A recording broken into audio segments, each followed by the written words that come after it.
나들모 양평교회 이렇게 새롭게 오시게 되면 새로운 용어를 지금 적지 않게 듣게 되실 것입니다.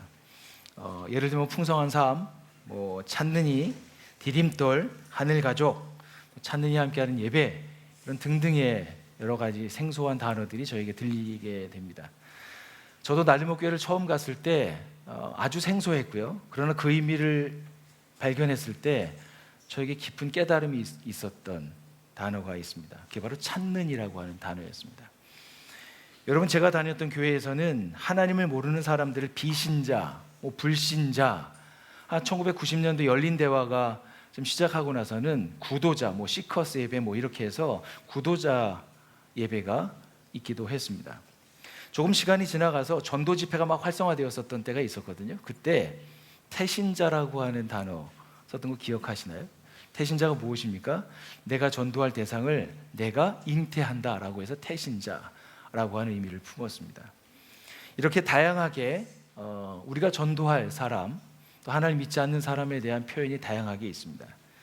교인과, 그런데 이 모든 단어들의 공통적인 특징이 있는데, 그 공통된 특징은 교인과 교회 입장에서 비교인을 일컬는 단어라고 하는 것입니다.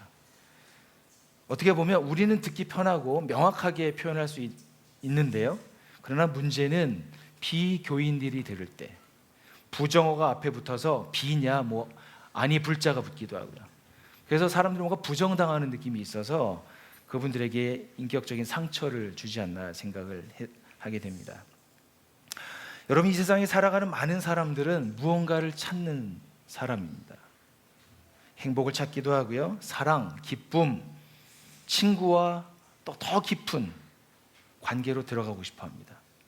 결국 원하는 것은 유토피아, 이 세상에 줄 수 없는 영원한 무엇을 사람들이 찾고 있습니다. 그래서 모든 사람들은 찾는 이입니다. 여러분, 정말 자기다움을 있는 모습 그대로 받아들여주는 그곳에 사람은 이루고 싶어 합니다. 여러분, 그래서 만들어진 단어가 찾는 이입니다. 여러분, 나들목 교회에서 썼던 이 찾는이라는 단어를 나들목 양평교회에서도 계속해서 함께 사용하게 됩니다. 여러분이 찾는이라고 하는 정의를 제가 주보에 옮겨 적어놨는데요, 세상에 함몰되어 가는 것을 달가워하지 않고 자신과 세상 그리고 하나님에 대해 진실한 질문을 던지며 그 답을 찾고자 하는 사람을 뜻합니다. 즉, 하나님에 대해서, 자신에 대해서, 세상에 대해서 진실하게 질문을 하고 그 답을 찾고 있는 사람이 찾는 이입니다. 만약에 진실하게 질문하고 있지 않거나 그래서 찾고 있지 않다면 그분들은 찾는 이라고 할 수 없겠죠. 그분들은 아직 무엇인가 새로운 것으로 이동할 준비가 안 된 분들이라는 뜻입니다. 여러분, 저희는 이번 5주간 동안 데살로니가 전서를 통해서 나들목의 겨자씨 DNA라고 하는 핵심 가치를 5가지에 대해서 같이 말씀을 듣겠습니다. 오늘은 첫 번째, 찾는 이 중심에 대한 말씀인데요, 먼저 데살로니가 교회에 속해 있는 우리 찾는 이들의 상황에 대해서 함께 나누도록 하겠습니다. 첫 번째는요, 풍요로운 데살로니가 도시 그러나입니다. 여러분, 데살로니가 이 도시는 주전 316년에 알렉산더 대제의 후계자였던 카산드로스라고 하는 그의 후계자가 지은 곳입니다. 즉, 그의 아내의 이름을 따서 지은 곳이에요. 데살로니가라고 하는 뜻입니다. 도시는 아주 입지가 탁월했고요, 적지 않은 인구가 그곳에 살았습니다. 로마의 서쪽으로부터 시작해서 어디요? 이 데살로니가라고 하는 이 지역까지 거의 직선도로로 뚫려 있는 고속도로, 에그나티아라고 하는 고속도로가 뚫려 있었습니다. 즉, 로마에서 시작돼서 모든 문물들과 문화들이 바로 이곳에서 전해질 수 있는 그런 빠르게 전해지는 곳이기도 했습니다. 즉, 이곳을 마게도니아 지역의 어머니 도시와 같은 곳이라고 표현하기도 합니다. 생동감 넘치는 항구 도시가 있어서 아주 무역이 활발했고요, 경제적인 풍요가 있었던 곳이 데살로니가 지역이었습니다. 돈은 무엇을 만들었냐면 많은 신전들을 만들었습니다. 그리고 많은 우상을 만들어서 사람들의 정신과 그 허한 영혼을 채우고 있었습니다. 예를 들면 술과 풍요의 신이었던 디오니소스라고 하는 신을 숭배하는 신전들이 있었고요, 다산의 신인 이시스와 오리시스, 풍요와 의술의 신이었던 세라피스 등을 섬기는 신전들이 아주 즐비하게 있었던 곳이 데살로니가였습니다. 그 데살로니가의 왕자 중에 카비루스라고 하는 아주 촉망받는 왕이 있었는데 그가 암살됐다고 합니다. 그가 죽었을 때 사람들은 그는 신적인 존재여서 아직 죽지 않고 살아있어. 그는 앞으로 우리를 위해서 재림할 거야. 그를 그래서 숭배하는 사람들도 꽤 있었다고 합니다. 즉 데살로니가의 공식 수호신이 카비루스라고도 합니다. 이렇게 경제적인 풍요와 많은 신전과 우상을 섬길 때 사람들은 어떻게 되었겠습니까? 그 많은 화려한 문화들 속에서 사람들의 그 마음에 매혹되었습니다. 사람들은 더욱더 강력한 것들을 원해서 이 데살로니가는 사실은 아주 성적으로 완전히 문란했고요, 음란한 도시가 되었습니다. 즉 겉으로 볼 때는 아주 풍요로운, 부족함이 없는 그곳이 바로 데살로니가였지만 외형적으로 그렇게 살기 좋은 것 같았지만 그러나 그 모든 것이 그와 함께하고 있는 사람들에게 주어진 것이었을까? 생각했을 때 사실은 그렇지 않았습니다. 많은 백성들의 삶은 사실은 고통과 환란에 있다고 데살로니가 전서와 후서에는 말씀하고 있습니다. 여러분 전서의 설교 안에 적어드린 부분에 보면 1장 6절에 보면 많은 환란을 당하였다.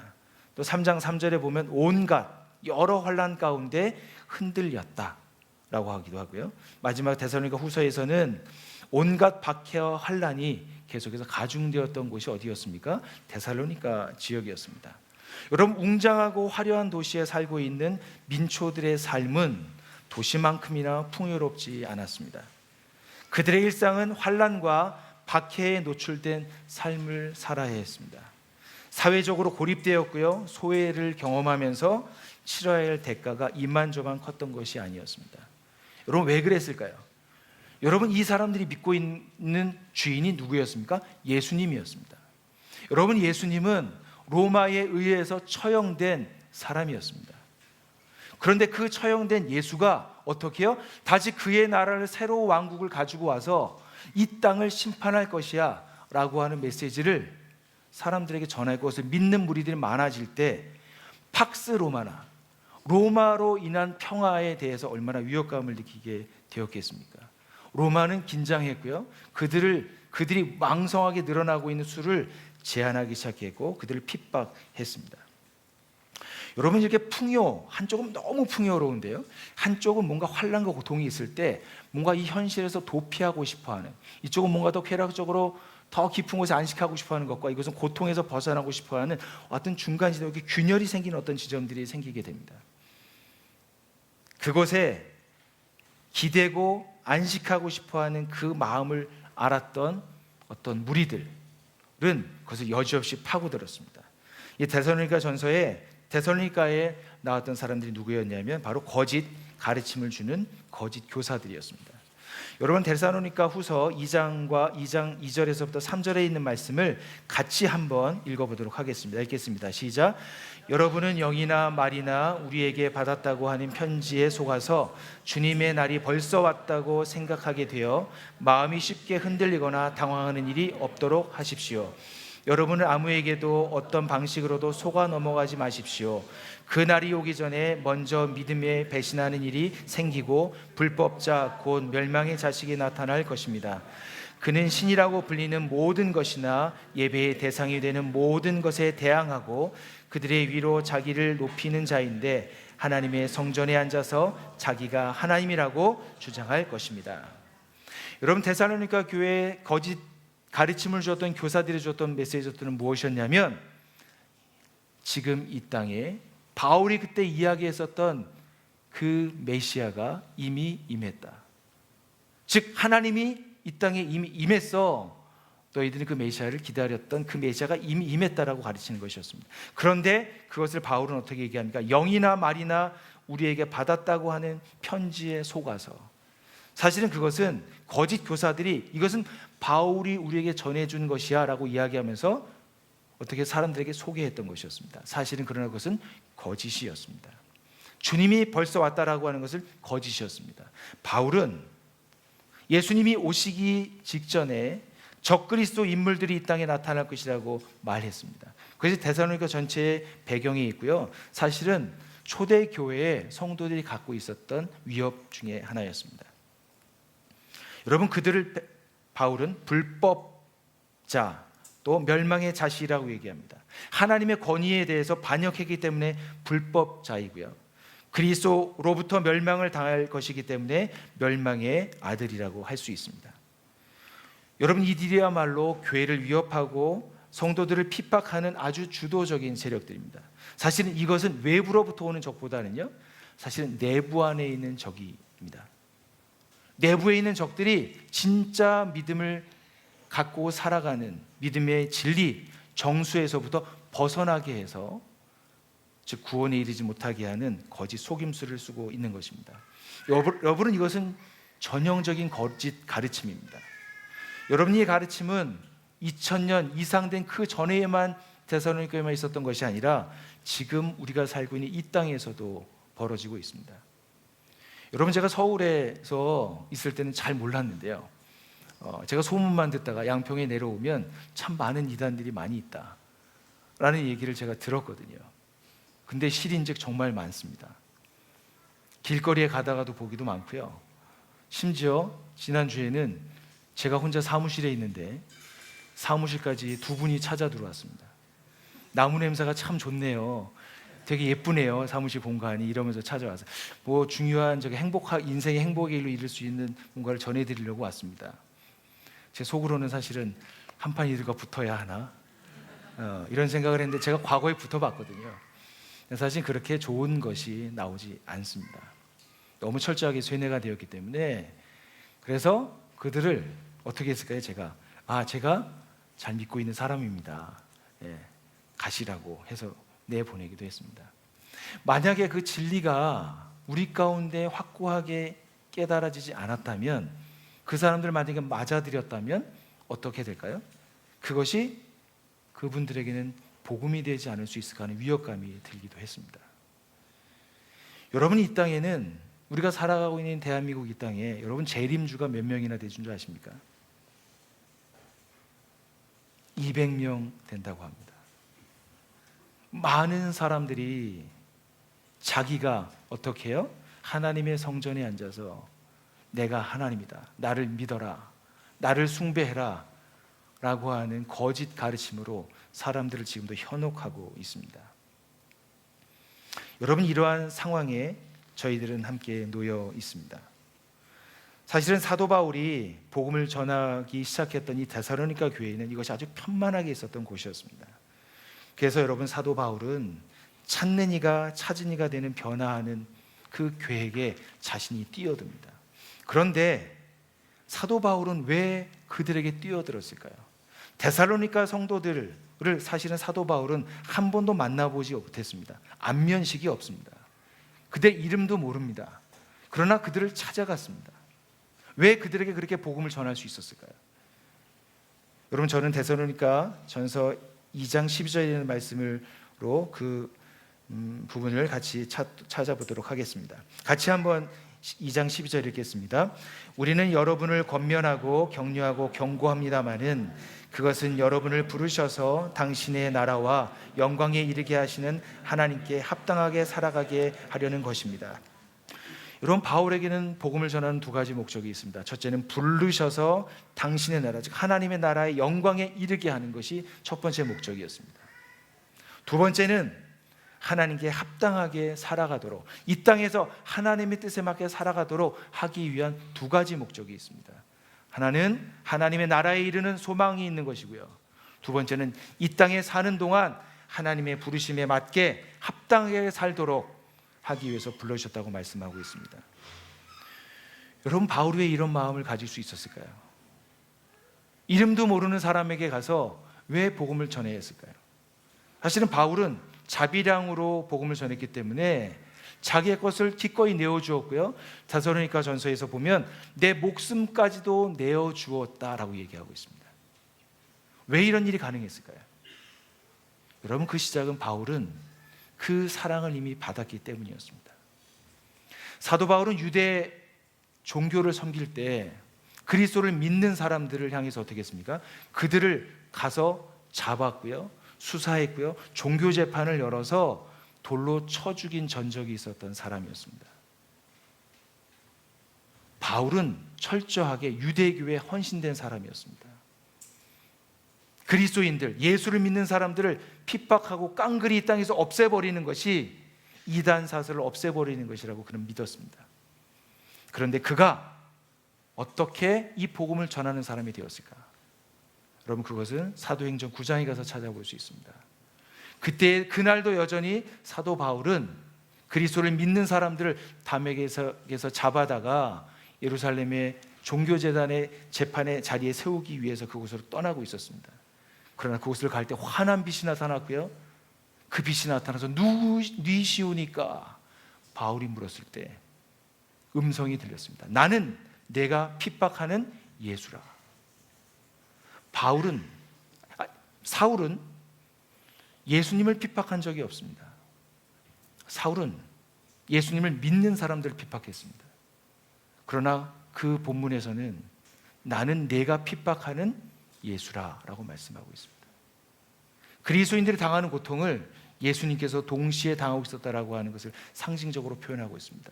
내가 고통을 주었던 그 대상이 사람이 아니라 바로 나다라고 하는 것이었습니다. 그때 바울은 눈이 멀게 되고 좀 시간이 지나고 나서 새롭게 그분이 누구이신지를 깨닫게 되고 알게 되면서 자신의 눈에서 비늘 같은 것이 벗어져서 새로운 세계의 눈이 열리게 됩니다. 바울은 핍박자였지만 그리스도의 사랑을 받았을 때 인생의 지각 변동이 일어났습니다. 생각이 바뀌었고 삶의 목적과 구체적인 방향이 완전히 바뀌었습니다. 그는 자신을 만나 주신 예수님을 전하기 위해서 이방인의 복음을 전하는 삶을 상식으로 받아들입니다. 그것은 예수를 핍박했던 자신을 용서하시고 만나 주신 예수님의 사랑에 대해서 감동한 것이었습니다. 그 예수를 통해서 예전에 유대 종교에 심취되어서 그렇게 따르고 그분을 만나고 싶었고 그분의 뜻을 이 땅에 이루고 싶어 하셨던 그 하나님 아버지를 율법으로서가 아니고요, 무엇인가 행해야 되는 행위 목록으로서가 아니고요, 그 아버지의 마음에 이르러서 그는 새로운 세계의 눈을 뜨게 되었던 것이었습니다. 여러분, 바울이 이렇게 찾는 이들을 향해서 나아갈 수 있었던 궁극적인 이유는 다름 아닌 아버지의 마음을 알았기 때문이었습니다. 여러분, 우리 자신이 한번 우리 자신의 찾는 시절이 있었던 때를 돌아보시겠습니까? 나의 찾는 시절은 어때였었는지. 여러분, 저는 모태신앙이었거든요. 모태신앙이었기 때문에 저는 그냥 교회 안에 있는 것이 즐겁고 그냥 평안했어요. 일요일날 교회 안 가면 불안한 거 있잖아요. 뭔가 해야 되는데 하지 않으면 뭔가 캥기는 거. 그래서 교회를 갔고 교회에서 참 많이 놀았습니다. 그러나 교회에 갔지만 교회 가는 순간 어느 순간부터 교회 가는 것에 대한 의미가 저에게 약간 영적인 사춘기 같은 것이 찾아온 것이죠. 인생의 궁극적인 질문을 했던 때가 찾아온 것이죠. 그때 저에게 들었던 생각들 아주 처음부터 다 시작했었습니다. 하나님의 말씀이 읽히지가 않았습니다. 말씀을 봐도 들어오지 않고요, 믿어지지 않고요, 많은 질문들이 제 안에서 자꾸 되뇌이고 맴돌기 시작했습니다. 그럴 때 다시 제가 복음으로 들어올 수 있었던 것 중에 가장 큰 것 중에 하나가 뭐냐면 그것은 바로 저의 어머니의 기도였습니다. 어머니가 저를 위해서 끊임없이 밤에 정말 기도하셨던 분이셨거든요. 그 기도를 통해서 제가 어느 순간에 다시 설교를 듣다가 제 눈이 열리게 되는 경험을 했습니다. 그때 제 마음속에 무엇이었냐면 그때 제가 사역하고 있었던 아주 개척교회였거든요. 그때 저에게 들어왔던 마음이 뭐냐면 건강한 교회라고 하는 단어였습니다. 왜냐하면 제가 함께 사역했던 교회 목사님이 건강한 교회를 세우는 것이 꿈이었거든요. 그분을 통해서 건강한 교회가 저에게 잉태되었던 때였습니다. 그때 그러한 사건을 통해서 그 훗날 제가 나들목 교회를 만나게 돼요. 한 5년 후에 나들목 교회를 통해서 진짜 복음을 다시 듣게 되고 하나님의 복음을 알게 돼서 제가 깊은 사진이었지만 다시 진짜 핵심을 찾게 되는 은혜를 누리게 되었습니다. 하나님의 나라에 제가 눈을 뜨게 되는 경험을 했습니다. 여러분, 그렇기 때문에 바울로 다시 본문으로 돌아오면요, 바울은 그 하나님 아버지의 사랑의 마음을 알았기 때문에 바울은 비싼 대가를 지불합니다. 그래서 그는 겨자씨 DNA로 살게 됩니다. 여러분, 2절과 5절 말씀에 밑줄 부분 데만 보면요, 고난과 모욕을 당하였다, 아첨하는 말을 한 일이 없고 구실을 꾸며서 탐욕을 부린 일이 없다. 그리고 11절에 보시면 아버지가 자기 자녀에게 하듯이 우리는 여러분 하나하나를 대합니다 라고 말합니다. 여러분, 바울은 유대인이었지만 이방인에게 가는 어떻게 인종을 뛰어넘습니다. 국경을 뛰어넘습니다. 그는 언어를 뛰어넘어서, 종교를 뛰어넘어서 이 땅에 유리방황하고 있는 사람들에게 하나님의 나라의 복음을 전하기 위해서 나아갔던 것입니다.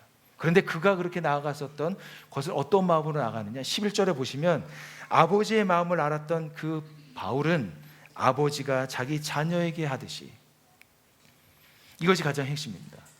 여러분, 우리가 복음을 전할 때 저도 복음을 전해봤어요 라고 얘기하지만, 그러나 거기에 무엇이 빠져 있냐 잘 생각해 보시면 정말 이 사람을 하나님 아버지의 마음으로 잘 이 사람을 돌보고 이끌어 주었는가 라고 하는 것입니다.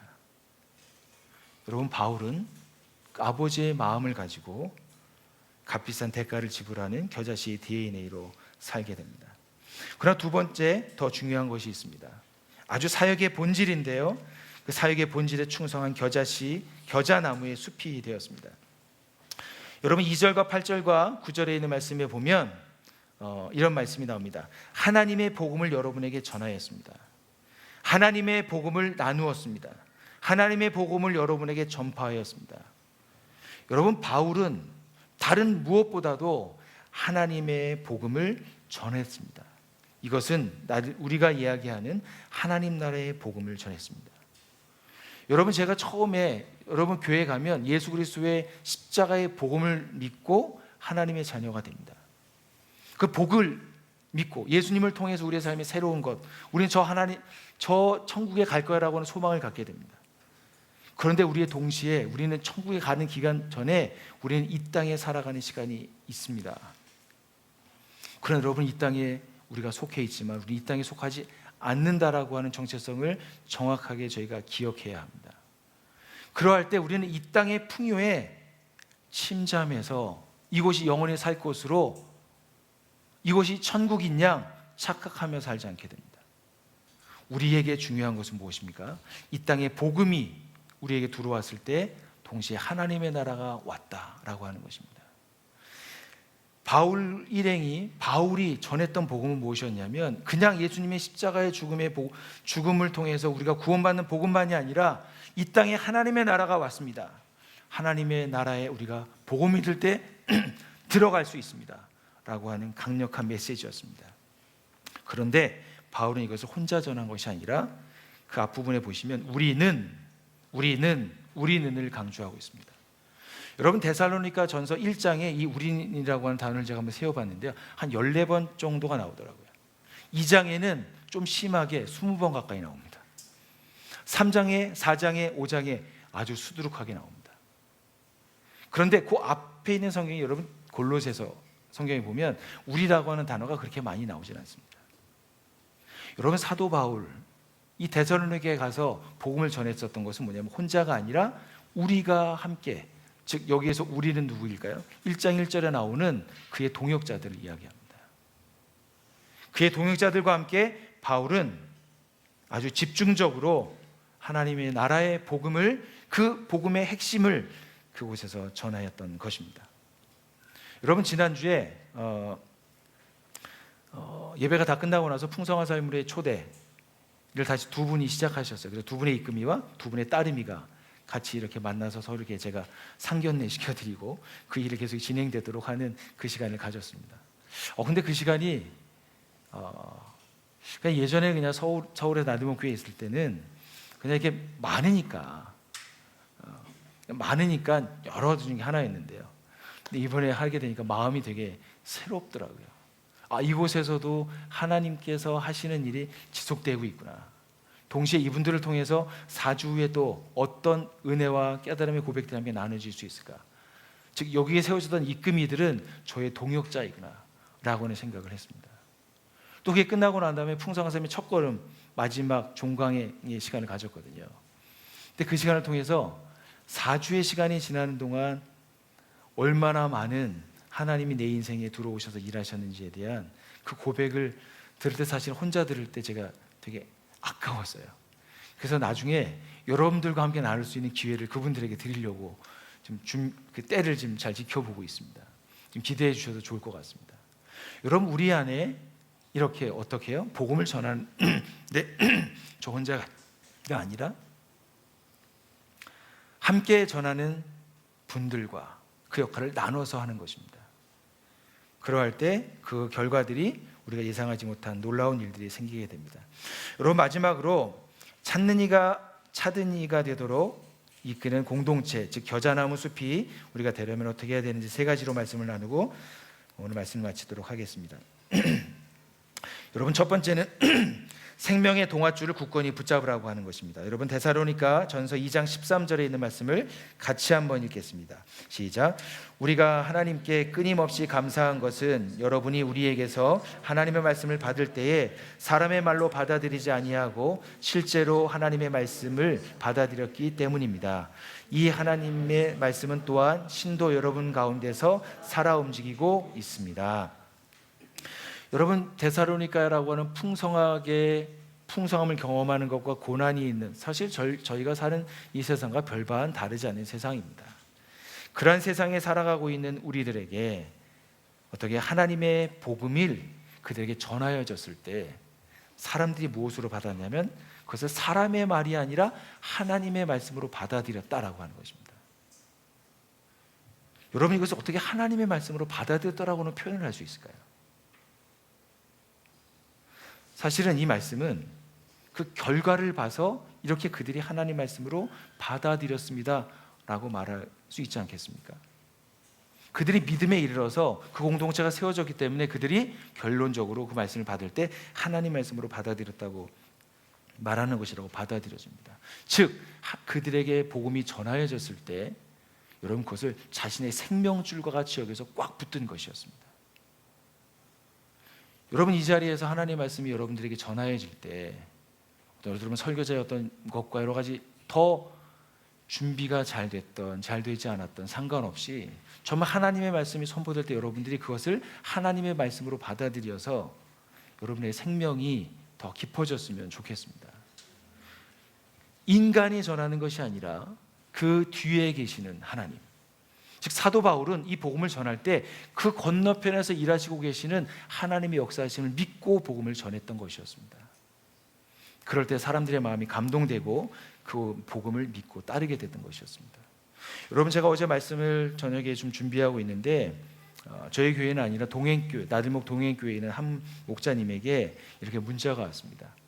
그 문자를 제가 우리 오늘 나눠도 되냐고 얘기를 좀 허락을 받아서 저 여러분들에게 좀 그대로 좀 읽어드리겠습니다. 중병을 주신 하나님께 감사드리고 있습니다. 이제는 물질, 명예, 권세, 인맥은 썩은 동아줄이며 오직 하나님만이 진정 주인이심을 깨닫고 있습니다. 중병 앞에서 부질없음을 깨닫고 하나님만 의지합니다. 울기도 많이 했습니다. 회개도 많이 했습니다. 중보기도와 정성에 눈물겹도록 감사합니다. 이 말씀을 나눠주신 분이 누구냐면 우리 이수영 목사님이 광고하셨던 우리 황종성 우리 목사님, 황두원 형제의 아버님이시거든요. 우리 사실은 아주 건강한 정신과 건강한 육체를 가진 군인으로 평생을 사셨습니다. 그분이 나이가 70이 넘으셨는데요, 이 건강의 나이가 20대와 같다고 합니다. 아주 자신감 있게 사셨고요, 나들목 교회에 오셨을 때 아주 당당하셨어요. 그런데 그분이 하나님의 나라의 복음을 듣고 많이 변화되어 가셨습니다. 그리고 나들목 동행교회 분교하고 난 다음에 동행교회에서 와서 목자로 섬기기 시작하셨어요. 그런데 2월 달에도 건강했는데 4월 달에 피가 나와서 가보니 거기에 암이 있는 것을 발견했고요. 그동안 기간이 지나는 동안 몸이 워낙 건강하시다 보니까 암이 너무 빨리 퍼지게 된 것이라고 합니다. 사실은 한 달 뒤에 수술을 해야 되는데 그 중간에 어떤 분이 취소하게 돼서 날짜가 앞당겨졌대요. 그래서 일주일 정도 기다렸다가 수술을 하시게 됐는데 조금만 늦춰졌으면 그것이 식도로 전이가 돼서 큰일을 당할 뻔했다고. 정말 이 시간들을 통해서 내가 진짜 붙들고 살아야 할 것이 무엇인지를 알았습니다 라고는 고백을 했습니다. 그 이야기를 들으면서 한편으로는 참 감사했고요, 한편으로는 우리가 좀 더 젊었을 때, 우리에게 기회가 좀 많았을 때 그 하나님의 살아계심을 진짜 나의 생명줄이고 이 땅에 살아가고 있는 여러 가지들은 아주 부수적인 것이어서 그곳에 매이지 않고 진정한 생명이 되시는 하나님의 말씀에 매일 수만 있다면 우리는 얼마나 행복한 찾는 이일까 생각하게 됐습니다. 여러분이 가지고 있는 하나님 나라의 복음의 그 놀라운 생명이 계속해서 여러분 안에 깊어지시기를 간절히 소망합니다.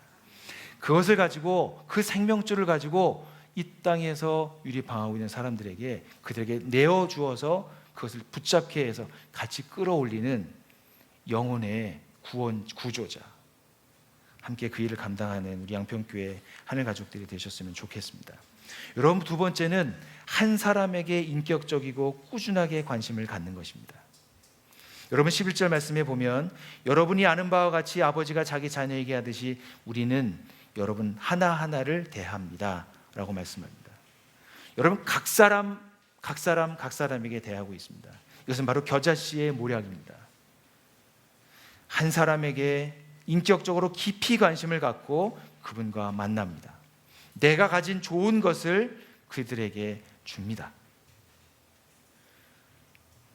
여러분 사실 이것은 예수님으로부터 배운 비결이었습니다. 즉 바울은 예수님의 제자입니다.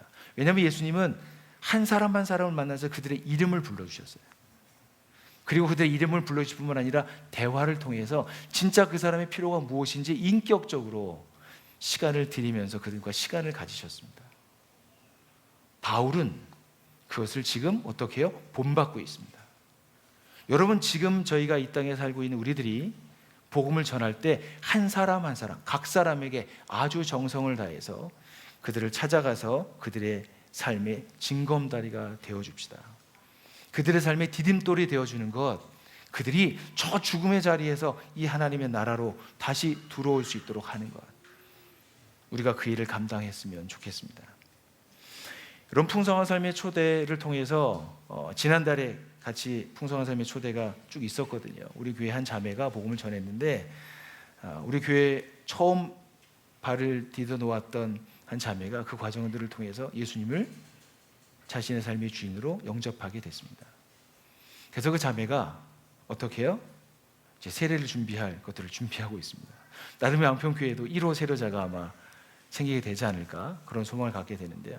근데 그 과정이 아주 깊었습니다. 그 과정의 얘기를 제가 들어보니까 이 자매가 애를 키우면서 혼자 키우다 보니까 집 밖에도 못 나가고 그냥 갇혀 살았는데 복음을 전하면서 만나는 시간들을 통해서 남편에게 아이를 잠깐 맡기는 어떤 평일에 남편이 쉬는 시간에 맡겨놓고 그 자매의 집에 가서 함께 복음을 나누면서 예수님에 대해서 나누고 뿐만 아니라 자신의 삶의 깊은 곳까지 함께 나누면서 그 시간만 기다렸다고, 끝나면 그 다음 시간이 기다려지고 그 다음 시간이 기다려지고 했다는 이야기를 들었습니다.